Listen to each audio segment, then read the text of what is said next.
And joining us now is Richard Haass, President Emeritus of the Council on Foreign Relations and a senior counselor at Centerview Partners. Richard, thanks very much. There's a lot to go through here. What is your first impression, knowing many of these players, of course, Marco Rubio? What do these choices mean in terms of looking forward to Donald Trump's foreign policy and how things might change? I have a couple of initial reactions, Andrew. One is these are people, both he and Mike Waltz, who have independent reputations and backgrounds. They were figures in Washington, if you will, apart from or before Donald Trump. Second of all, they're not isolationists by any means. Thirdly, they're very tough in terms of China. They have a long record there. Fourthly, I think where their biggest questions might be are about Ukraine and the question of how the United States is going to proceed there. You know, that's my initial take on these two gentlemen.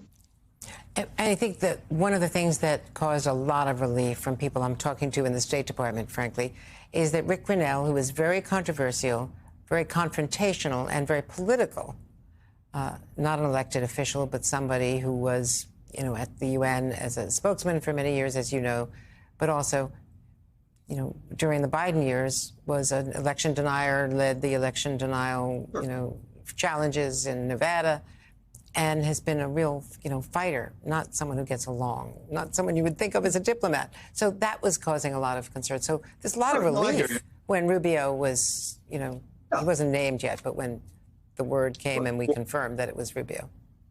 Whether one agrees with every stance Marco Rubio or Mike Waltz have taken, that's a separate issue. But I think what this signals that these are serious people, again, with independent reputations. They are, you know, if you will, they've been part of the foreign policy conversation as insiders, not as outsiders, for years. So again, I take this as a good sign. You know, President Trump, you know, he has a lot of things he can control. Obviously, his appointments and his policies. The one thing he can't control is the inbox he's going to inherit. And he's going to inherit a far more challenging, far more daunting international inbox this time around than 8 years ago. Given, you know, you got an active war in Europe, you've got various conflicts in the Middle East. China is considerably stronger than it was. So the idea that he would equip himself with some seasoned, experienced people, everybody ought to feel fairly, fairly good about that, particularly when you look at some of the people who might have been chosen. What does it mean for China, which is arguably the biggest challenge in the future for the United States? It's not Russia, it's China that is really going to be the economic power and the military power. Russia's the immediate challenge, given what's going on in Ukraine. China's the strategic, longer-term competitor.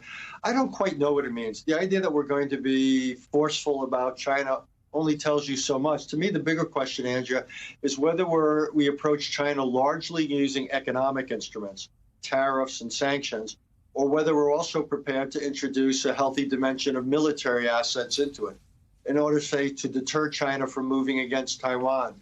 Do we just threaten them, as President-elect Trump recently did, with tariffs, or do we also position U.S. military assets in the region, work more closely with Japan, Taiwan, Australia, and others? So I think the biggest question about China is how we go about pushing back against the potential expansion of Chinese power. And right now, the Philippines are saying that they want some missiles from us, which China is saying would be a provocative act. That could actually be the first crisis there. Yep. Everyone's focused on Taiwan. My sense that's a medium or longer term challenge. The immediate challenge with China could exactly be that. In the South China Sea, China has not, shall we say, told the truth. It's militarized various islands. It's been acting quite aggressively against the Philippines. We have a tight security relationship with the Philippines. That actually could be, in the first 6 months, a year of the new administration, that, along with what we do in Ukraine, could be the immediate foreign policy test. And Ukraine is clearly going to be pressured to negotiate. And, you know, no matter who ends up in these other cabinet positions, it seems to be that there is going to be pressure on Ukraine and on the Europeans to do more, which they are stepping up. Secretary Blinken is flying to Brussels today, in fact, for a preset meeting with the European allies at NATO. Look, I think the Europeans should do more. They should work together more closely. Ukraine should be prepared to negotiate. I think the idea that Ukraine's going to somehow liberate all of its lost territory militarily as a pipe dream. Now, the question is the United States still willing to support Ukraine, as it should be? What are the terms of a negotiation? What pressures do we put on Russia?